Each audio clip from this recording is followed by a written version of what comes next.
inson bolasi Allohning binosidir.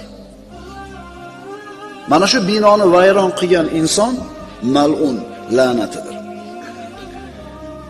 Bola o'ziga o'zi ishonchi yo'q bo'lishligi, bo'yni qisilib qolishligi, buni asosiy sababi otasi bo'ladi yoki unga tarbiya berayotgan murabbiysi bo'ladi. Mana shu kompleksni bo'lib qolishligi bolada. Farzandni xato ish qilgan paytda boshqalarning oldida urib so'kish, boshqalarning oldida tanqid qilish, ma'lumot qilishlik, boshqalarning oldida xijolat qilishlik. Shu narsa bolani qalbida mana shu kasallikni keltirib chiqaradi. Bu kasallikning nomi o'zini nuqsonli his qilish deyiladi. Va mana shu kichkinaligida unga kirib qolgan, qalbiga joylashib qolgan bu shuur umrining oxirigacha u bilan birga bo'ladi.